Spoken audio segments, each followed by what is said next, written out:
Yeah, I saw you wince when he said FEMA. When I got called and I was asked would I consider this, I said, yeah, absolutely.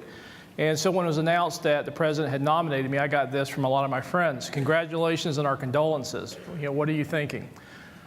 And I'm thinking, there's got to be a better way. I mean, this is my home, this is my country. Katrina can't happen. And it did. What went wrong? So if you saw the conference announcement, I'm going to talk about can disaster response be fast, perfect, and cheap. And I got a clock down here I got to stick to. So I'm going to be fast. But I want to throw some things out to you, and I want to explain some ideas that I have. Because whether you like it or not, in a catastrophic disaster, if you expect that somebody's going to come to your assistance and personally meet all of your individual needs, whims, and your wants, it ain't happening. We call those emergencies. That's why you dial 911. In a disaster that's that big, it is an insult, as you've heard here, to the system. You're but one part of any community. And so when disaster strikes, you tend to look at government as going to make everything okay, because that's what you've been told. Nice. And it works pretty good to a point of failure. But when it fails catastrophically, and here's why. First of all, you do not live in a national government approach to disasters. You live in a federal government. FEMA does not respond to every disaster. Local governments respond to every disasters. States manage those. And when it exceeds the capability of the states, they ask the president for assistance, and then FEMA is responsible to coordinate response and support. Most disasters you read about in FEMA, there's no response from FEMA. It's issuing money to pay for the cost of the response, the repairs, and to help individuals. It is rare that FEMA actually is involved in a disaster where there is response on the federal side, because that means it's exceeded the capability of state and local governments. And so our response in those situations are infrequent, but it is a system built upon this premise that we have a construct in our Constitution that puts the primary responsibility for domestic incidents to the states. So we have 54 states and territories. And within their political subdivisions, their constructs, their constitutions, they empower themselves with emergency authorities to act and respond to their citizens. And the federal government is a support role. So if you think FEMA responds to disasters or we're in charge, first of all, we're never in charge. We're always in support, and we work for a lot of different folks. Usually it's governors. Sometimes in the case of Haiti, it's USAID. Sometimes it's HHS and Center for Disease Control when we're talking about pandemics. Sometimes it's the Animal Plant Health Inspection Service when we have a zoonotic breakout and we have a foreign animal or animal disease outbreak that requires additional assistance. So that's the construct. Second thing, I want to change your vocabulary. There's this tendency in this country when we talk about disasters to describe the population impacted as victims. Change that word. They're survivors. And this is going to get back to this, how we get fast, perfect, and cheap.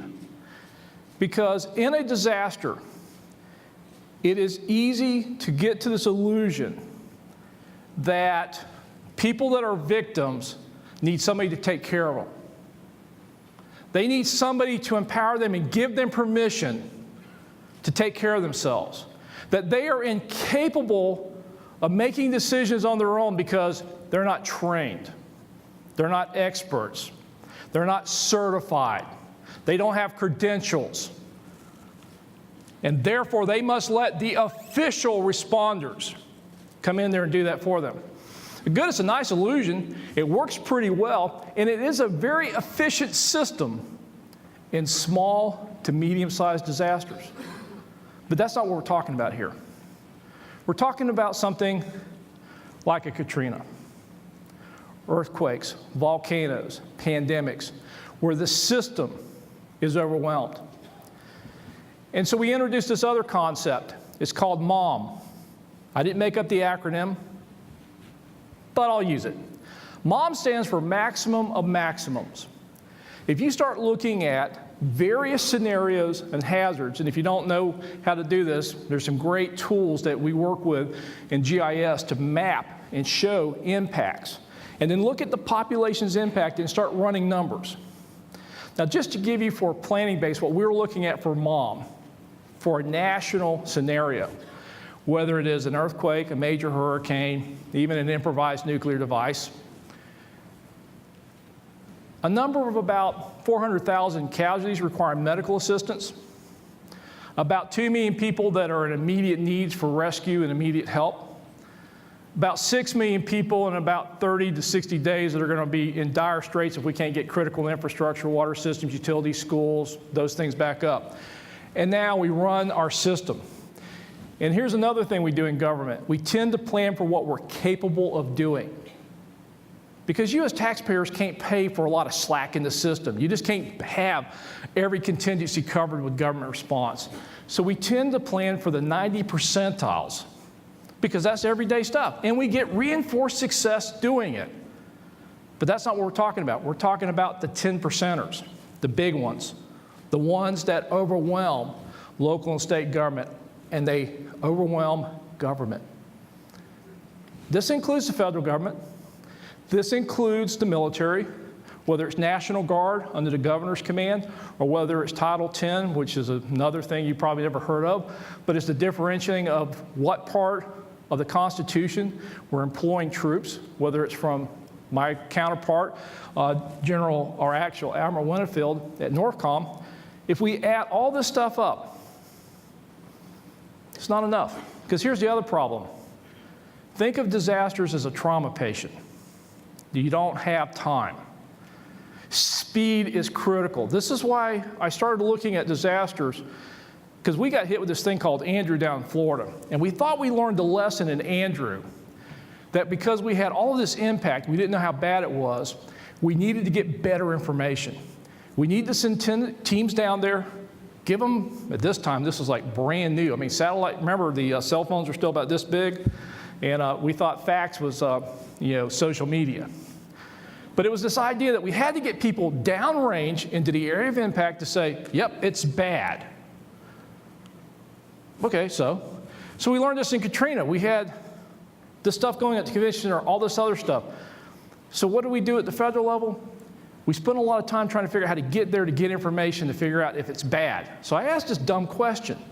I said, you know it's bad. How long did it take you to get these people down there, travel in there, get all the satellite communication, get the video uplink, send it back up, have somebody in Washington look at it and go, yeah, it's bad. What have you done? Nothing. You just know it's bad. So if you spend all your time trying to assess information through official sources, you generally lose a day or more trying to get that information before you act. But you don't have that much time. You have about a 72-hour window in most disasters to stabilize a community. If it's not safe, most of the volunteer agencies and everybody who doesn't carry guns can't work. If you don't get to the injured and get them stabilized or extracted from whatever situation they're in, they're going to expire. And you don't get more time, you don't get a do-over. There's no overtime in disaster. So speed is critical here. People don't do very good, as you saw up there with the tropical storms, in high heat and humidities with no water systems. And most of our communities are going to start having real problems with infants, frail elderly, other people that do not have the capacity to absorb high humidity, high heat, or extreme cold, lack of water, lack of potable water, no foods, and then exposed situations. They're going to start expiring too. So you don't get more time. So I asked this dumb question. If we know a big hurricane just hit somewhere, why do we have to go assess it? Why don't we just pretend it's bad and respond that way? Well, here's the government response. We won't know how much they'll need. Well, how many people live there? And this is what I'm trying to get to. We spend a lot of time trying to build systems in government that are more concerned about fraud, waste, and abuse than we are about speed. Yet, until we're stabilized, we can't go fast enough. And oh, by the way, if I wait till I have the information, I can't change the outcome. So I have to do a better job of going, who was there in the first place? What were their vulnerabilities? Who was most likely to be impacted? So remember last year there was this earthquake tsunami hit American Samoa, right? About 2 o'clock in the afternoon, we get the news. We know it's a big earthquake.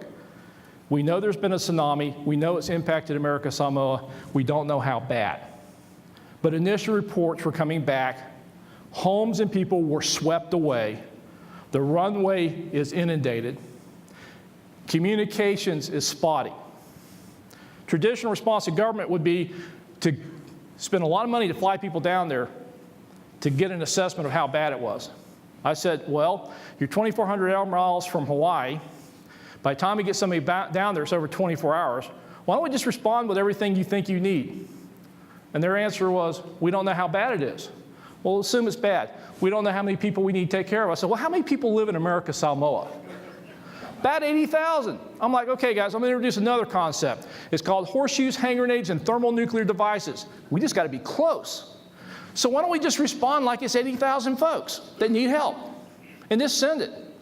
Well, then we may send too much. Another thing I learned a long time ago. You don't have enough stuff, you get fired. You have too much stuff, you go to congressional hearings. You're going to go anyway. Right? All right.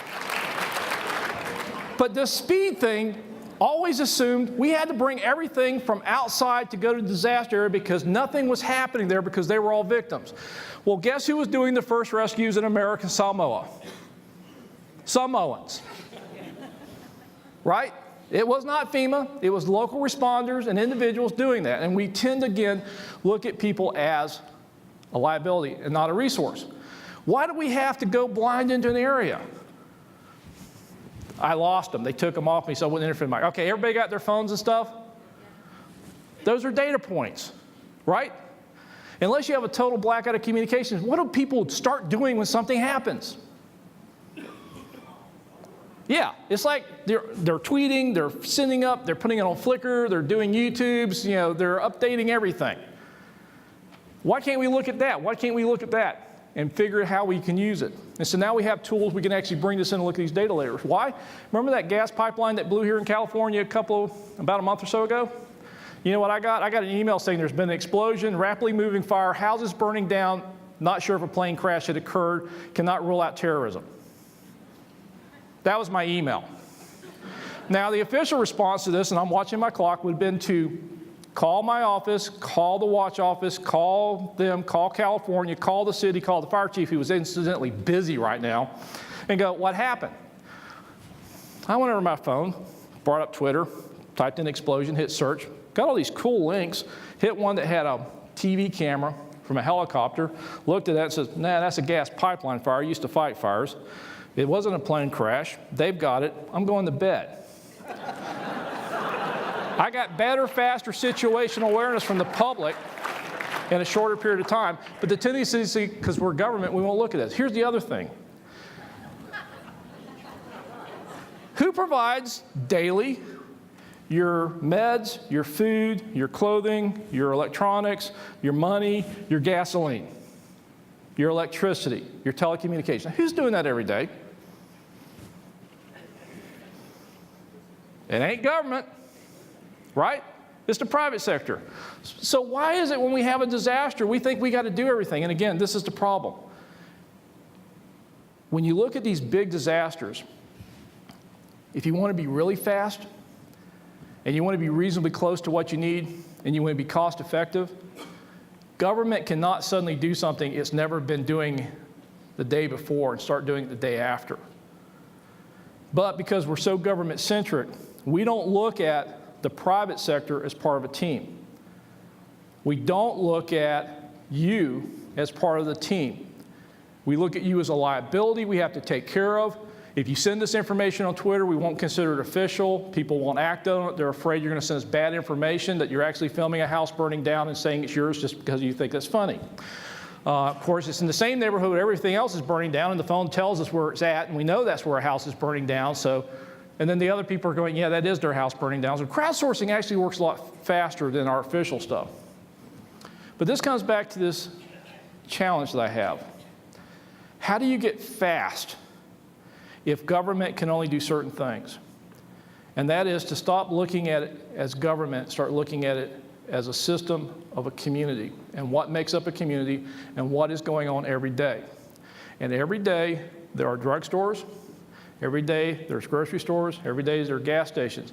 So a better question to ask is not what government's going to do, but what can we do to get them open and work with them as a partner. So as this little clock's ticking down and I've rambled with my 88, I have a question for you. What if we looked at disasters the same way we look at, as you've seen here over and over again, as a disease that has a morbidity, mortality that's predictable, that we can do epi-investigations into causes and exposures and things of that nature, and ask a different question. Not what we can bring from the outside when a disaster happens, because it won't be fast enough, but what can we do to build the immunity to a community against disasters? The same way we know that the healthier you are, the better you're able to withstand trauma. That we know if you have certain types of vaccines, you have more resistance to things like tetanus. What are the things that we could do to make communities more resistant, to build that immunity against disasters? And here's where you can do it. Challenge.gov. Search FEMA and give us your ideas. Because we're going to try to change this from your victims, you're not part of the team, and you're a liability, to your resource, it's your disaster, you know better than us, how do we support your recovery? Thank you very much.